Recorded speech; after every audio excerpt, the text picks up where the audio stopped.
In Florida, it's reported a pandemic high death toll in August. Hospitals report more than 90% of all ICU beds are occupied with significant shortages of oxygen.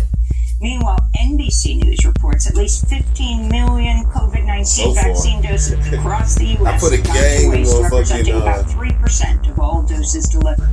Like Democrats say they're preparing oil on to this fight shit, against Texas's like the new law fucking oil that essentially these banning assholes abortions. at After the Avenor Supreme Court refused to told me to House Speaker Nancy Pelosi put said on the this House shit. will hold a vote this month So on I the put a Women's whole Health fucking Protection bottle Act, of it in which this could help motherfucker, and protect abortion rights, but the it's still ain't legislation is working right. unlikely to It's like receive if a I go 60 over 3 miles an hour, majority in the it evenly definitely divided starts to Senate. stick. President Biden slammed the As long as I keep unconstitutional it under, chaos which is unleashed where by I'm walking the right Texas now, which is abortion really ban, fucking slow vowing to walk. deploy a I don't know how good this is for my fucking exercise, but the attack on Roe v. and it's still fucking just Meanwhile, slick. in Texas, abortion providers say they're having So I to don't even turn know if away it'll be out on distraught this patients, motherfucker, many of for whom will now real. have to leave the state if they can afford it It's in order fucking to access trash. abortions.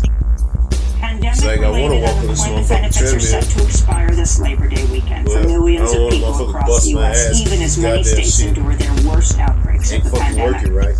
About 3.3 million people who've exhausted state unemployment assistance will lose their pandemic Watching emergency democracy benefits. now. Also expiring is a program that provided aid to about 4.2 million jobless gig economy and self-employed workers. So I've been off of this Nearly motherfucker. 3 million I've been trying to figure out if I want to buy another one, which I really don't.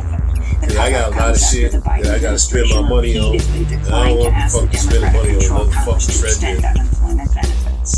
So I'm trying to get this motherfucker to work, man. But goddamn, 3 miles an hour is slow as shit. And it's still goddamn slipping a little bit. Citing the bill's price tag and the risk of It's like inflation. not even slipping, it's like a sticking thing. So right in the middle of me walking, it just all of a sudden sticks, stops. It would also expand Medicare, extend the Which is child tax obviously not credit, and would good. provide funds for My leg is universal all pre-K fucking and healed up and tuition-free shit. community college. The bill is unlikely to Not pass all without healed up. mention It's still a support in the little Senate, bit where like Democrats have a tender. razor-thin The majority. fucking, Arizona Democrat it's still got a Senator scab on Sinema it. has also said she wants a But smaller package. New York Congresswoman those two Alexandria cuts that were real bad on my tweeted in knee. response, quote, The top "Manchin one, has it still has a weekly scab cuddles on it, with but it's Exxon, basically and is all one of healed up. many It senators who doesn't like gives lobbyists their pen to write bleed so-called or bipartisan drip pus fossil fuel anymore. bills. It's killing And the people. bottom one is pretty Our much all the people, way. at least 12 last night, sick of this bipartisan corruption that It's almost masquerades all as the way clear-eyed healed up moderation, and shit. Ocasio-Cortez tweeted.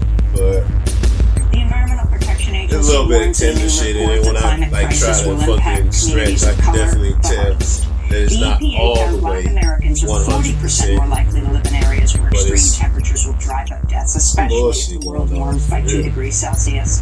On Thursday, treadmill President Biden trying said to Hurricane goddamn. Ida and Western Well, wildfires like I've were been yet taking the another dog. I took the reminder dog the for a climate walk. crisis has arrived.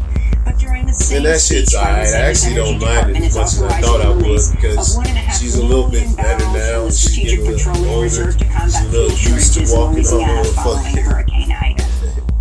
I That's call it why the we're Hannibal not waiting to Lecter assess the full impact of the fucking storm is going leash. to have on Because oil she gotta have a production motherfucking and leash to go over her refineries. face so she don't be pulling so much. Quickly to increase the availability But, of gas and easing you know what I'm the saying? pressure on gas prices around the country. She a cool dog to walk with. God damn, this motherfucker is fucking sticky. A federal judge has ruled against the U.S. government's I ain't practice got of no more of this blocking fucking asylum oil, so seekers I from don't know applying for refuge if I'm at the be able to U.S. Mexico goddamn border. even do this The shit because policy the known motherfucker as going to make me metering bust my was first ass. enforced by the Obama administration. It Fucking caps the shit. number of people who can seek asylum at ports of 9 entry and cross fucking into the lousy U.S. months while on their this claims fucking make it through shit. the courts. President Trump later expanded fucking up. metering across the southern border, forcing thousands of asylum seekers all who these were placed on assholes long got waiting to lists to remain tell in me that the Mexican motherfucker border needed cities some for oil. months, where they face the threat of Well, I put a kidnapping, gang of sexual oil in the assault, and motherfucker murder. and it's still goddamn Lawyer slick. Stephen Medlock, who argued the case on behalf of asylum seekers, said in a statement, quote, "The very government officials that should have been Been riding my welcoming and scooter, assisting ain't had no victims of problems from persecution and that. torture were told to turn them away from the United States. The off. district court God found damn that it. to be Big ass unequivocally motherfucking illegal," mall. Medlock said. It's just In what I Georgia, need. a Shitty former ass district motherfucker. attorney has been indicted on misconduct charges for her role in interfering in the murder Fuck this investigation mark. of I'm a about to Ahmaud fucking Arbery, smack it if it don't get the fuck out of here. 25-year-old black man who was chased down and Motherfucker. shot to death while out for a jog last year. A grand jury is accusing former prosecutor Jackie Johnson of covering up for the 3 white men involved in Arbery's killing and shielding them from criminal charges. Johnson had previously worked with one of the men, Greg McMichael, who's a former police officer. Johnson asked police officers not to arrest McMichael's son Travis. The father and son, as well as their friend William Bryan, are facing numerous charges. They ain't even fucking try to charge them motherfucker. They're like, murder. they ain't even arrest them or nothing when they did Israeli that shit. Soldiers killed Dirty a Palestinian man during a protest Thursday at the separation barrier. And it's because of shitty ass fucking district attorney. Dozens have been holding nightly demonstrations against the Israeli blockade and the ongoing violation of Anyway, human I don't know rights. how long they And walk in El getting attacked by Salvador, moths. hundreds of people took to the streets of the Fucking capital, moth. San Salvador, earlier Fuck this did he week, go? protesting the I adoption smacked of the motherfucker a little Bitcoin bit. as an So official hopefully that was currency, enough to make me making El fuck off. Salvador That was the a big first moth and I don't nation need in it the world flying to up do in my so. face while The I'm trying to law, walk. spearheaded by President Nayib Bukele, These takes motherfuckers effect got next Bitcoin week. for their Critics national warn of currency. drastic fluctuations I in don't see how that cryptocurrency shit's value gonna and say work at Bitcoin all. is often used for money laundering. Opponents also worry about the economic Who the fuck impacts is on these poorer motherfuckers? communities, many of which don't have official currency, making El Salvador the El Salvador. Yeah. first nation in the world to do so. The law I mean, maybe spearheaded they fucking on some shit and 20 years from now, motherfuckers gonna be like, man, El Salvador was on one. They fucking brilliant for doing that shit. But I fucked with Bitcoin like 5-6 years ago when it first came out. That shit was confusing as fuck. Didn't know what I was doing. Did what I had to do.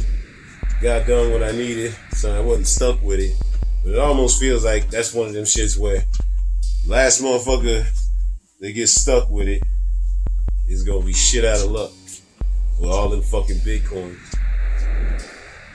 Trading them shits back and forth, different fucking currencies valued at different values, taking advantage of that shit. I mean, I don't know exactly how it worked, but it just, to me, 5-6 years ago, didn't seem like it was very smart because it's really hard to get motherfuckers to tell you what it really was. And they was playing games and shit. Like they try to say that it's motherfucking it's completely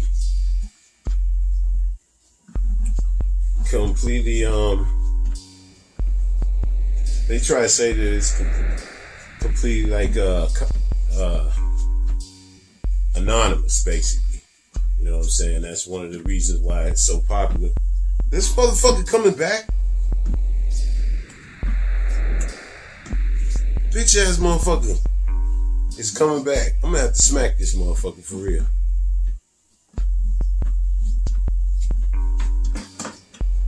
Damn it.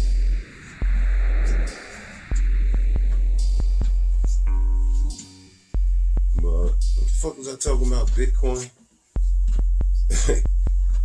Fucking stupid ass moth.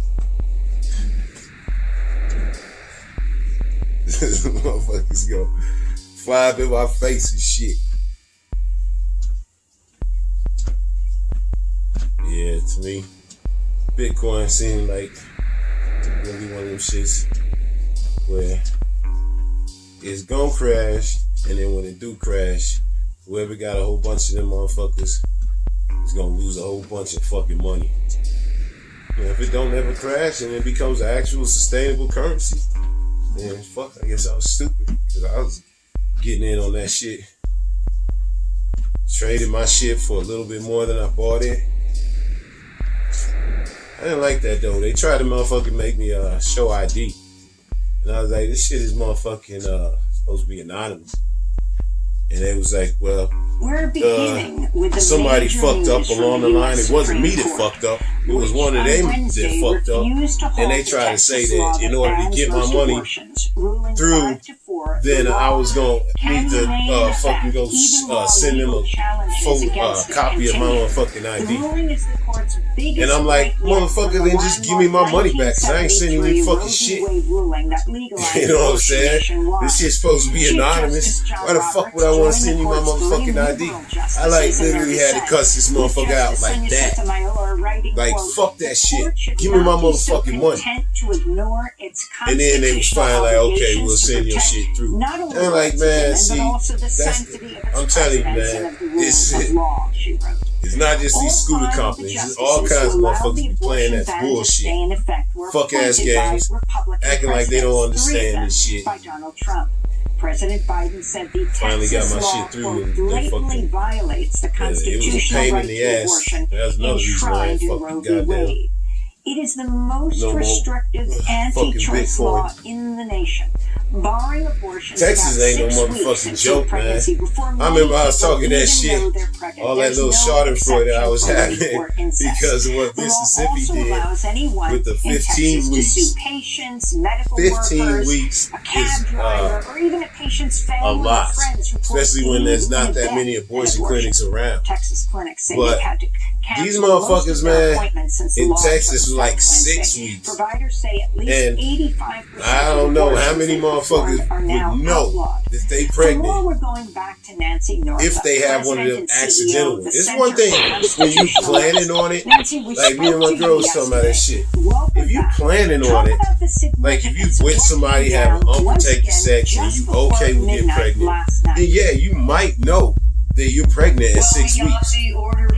But if you fucking taking birth control and motherfucking, you fucking with rubbers and shit, and then you accidentally get pregnant, it is highly fucking doubtful.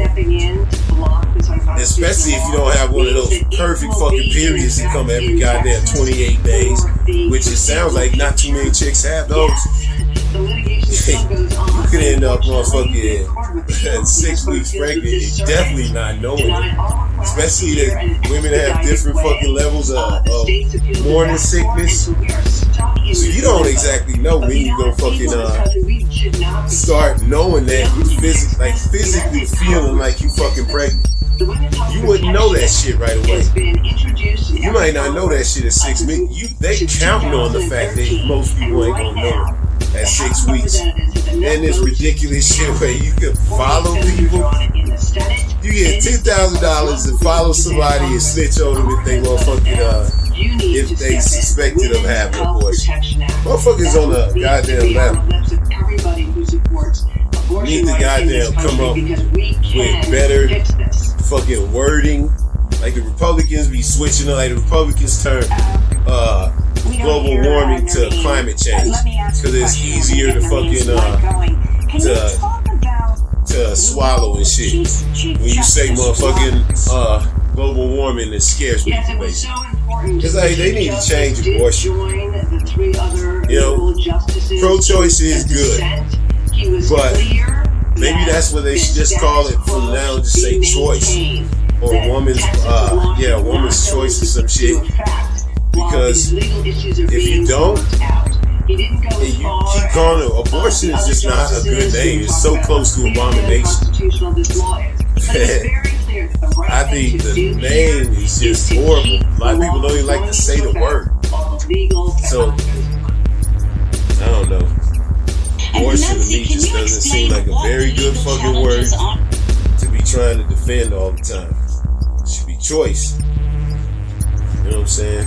And they need to work they need to work on this shit past just it's the woman's it's the woman's body, so it's her fucking choice. 100%. I do believe mostly that it is her body and it's her choice, but she is carrying half of somebody else's kid. So in rape or molestation or incest or any of that shit, that you fucking forfeit all your fucking rights. And I think it's ridiculous. There's some shit in this Texas law that you can sue. You can rape a bitch and then sue her if she tries to motherfucking sue her for $10,000 at least. if she wants to fucking get rid of it, because there's no goddamn exceptions for rape or molesters. So rapists and molesters, man, fucking get your ticket for Texas, because they fucking opening the goddamn doors wide.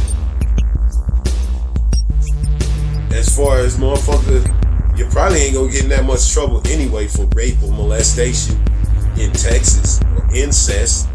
Bunch of fucking incestuous motherfuckers out there anyway, inbred as fuck. Especially out in them fucking backwoods. Yeah, that's not just Texas, that's everywhere. But, I mean, Texas, you know. And motherfucking shit was like,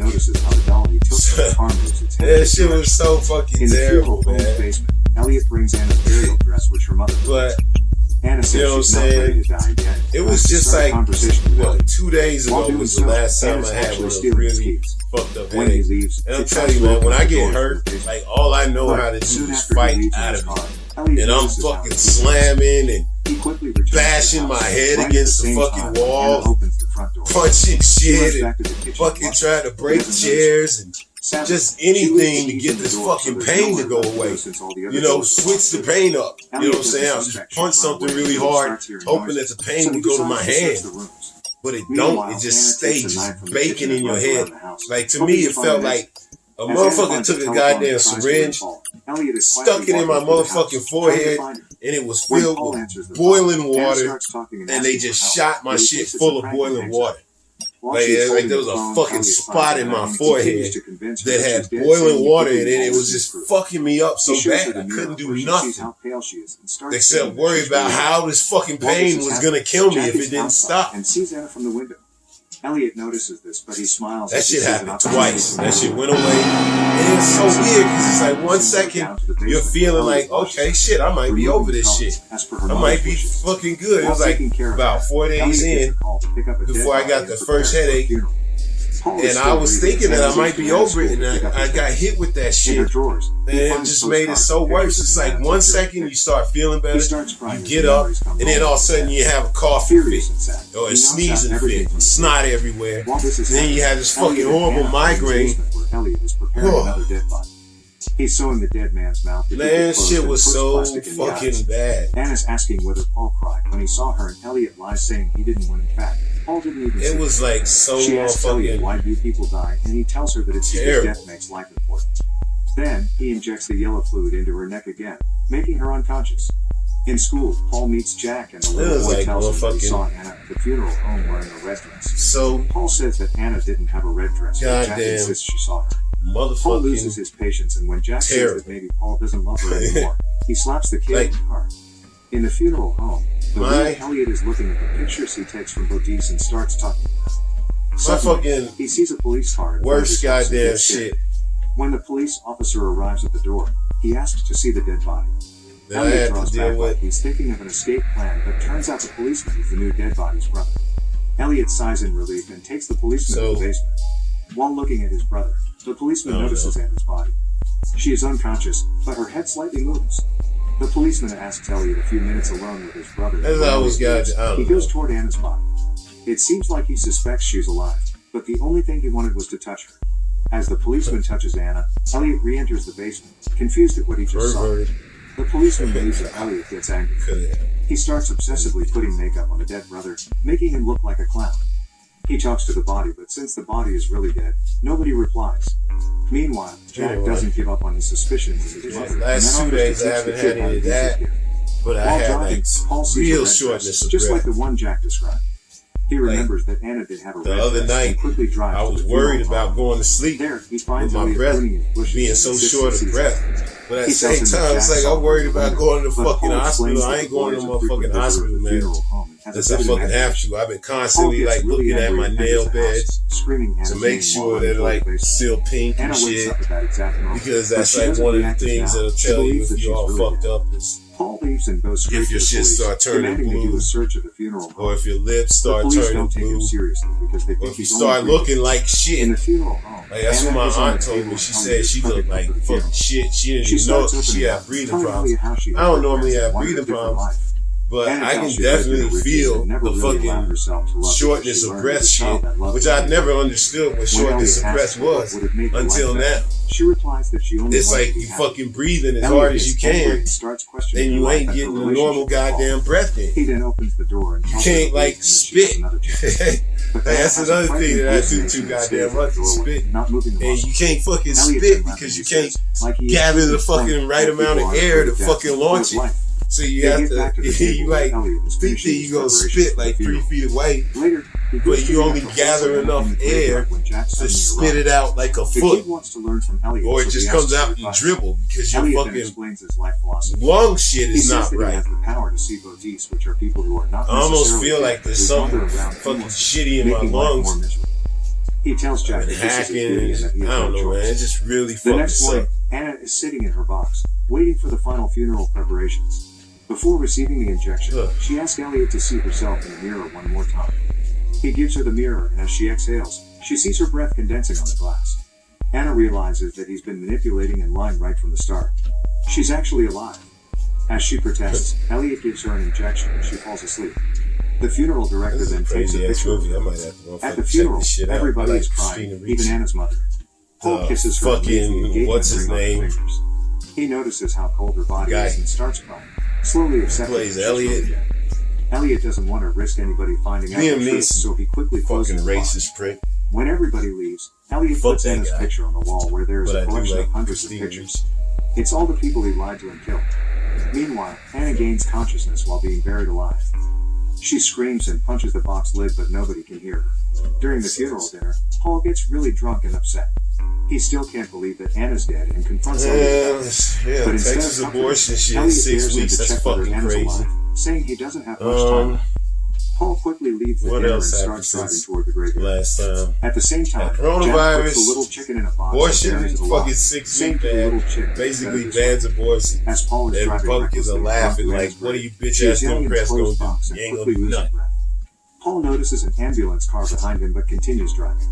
On the same road, the funeral director waits in his anyway. car with Jack and puts on classical music. The kid asks whether it's over and Elliot confirms. Paul runs toward the grave and starts digging it up. He takes Anna out of the box and kisses her. She wakes up, but Paul soon realizes that he's dreaming. The next thing he sees is Elliot, standing above him at the embalming table and cutting his bloody shirt. Just like he did with Anna, he also starts convincing Paul that he's Fuck dead. this dude. He tells him he never made it to the Another cemetery goddamn man. because he had a car accident. As Paul protests, Jack appears and observes the entire process. In the end, Elliot injects Paul with an embalming football as his new victim screams in pain. Make sure to subscribe and turn on notifications. That you can is watch actually more a videos horrible like this. movie with a horrible Thanks for ending. watching. And I don't know why anybody would want to watch that shit. What the fuck? Fuck that movie. Liam Neeson wins. Welcome back to Movie Recaps. Today I will show you an action, adventure, sci-fi film from 2016 titled The Fifth Wheel. Spoilers. Watch out. So, take care. what A girl else? It is seen seems like it was walking something towards else. the river. Yeah, it's my Cassie grandma enters the on my empty mom's store side, and grandma grabs everything she Davis. can find when she It hears was someone her ask for help. birthday The girl yesterday. goes in the back to check. Well, I As she feel enters like the room, shit. a man I wasn't points even a gun. about to try to Both motherfucker of get them on want the no other to drop stupid ass treadmill. He It does ain't it fucking first and working asks her right. to do it as well. But She tells him to move his other hand, hidden under his that neck. motherfucking The man tells her that he's wounded. When moves his hand, the girl sees something and thinking it might be a weapon. She shoots him. He had a crucifix in his hand. In a flashback, we see her at a party with her friends. She and her friend talk about her crush. As Cassie exits the party, she sees Ben, her crush. They have a brief exchange. Cassie It gets was home and my checks in with her grandma dad Davis' Oliver and says birthday. goodnight to her brother Don't Sam. really know much The next about day, it. Cassie has soccer practice. But I mean, I guess Her I friend know a wants to little show her bit. She something was strange on her adopted. phone, but they get interrupted by the teacher. All of I was a sudden, always a Cassie little bit notices wary everyone of else is it on their because phone it just, something major has happened. you know what I'm saying? Later, My Cassie's mom's, family I watches never the really news got report along with about her that mysterious good when I was little. Sam only to be struck by the Her image of the family. UFO in the sky above. I didn't really know them that well because I didn't hang out with them. I hung out with Aunt People from Vanessa a Cassie's little neighborhood bit. begin to move away from the street, Aunt which is Lila a noticeable little the next bit, day at her school. Suddenly, My all aunts on kinds of my devices stop. dad's side The were kids in the more class hear a crash like outside my and they see normal it pile up on aunts. the road in front Like of they the school. would. An airplane is also Aunts seen on my falling from the mom's sky, side were more crashing like near the my school and destroying other some of the aunts. cars. This was a reaction to the My electromagnetic pulse that aunts the aliens like had Kathy and activated. Kev, The first they wave was had like to kill all the power. real Later, aunts Cassie's dad picks her up from that I school. would see all the She time. looks at Ben and thinks it will be the last You know time what I'm she sees him. saying? Flash forward some time, But- Cassie and Sam are getting one when the second Yeah, I know wave hits that like a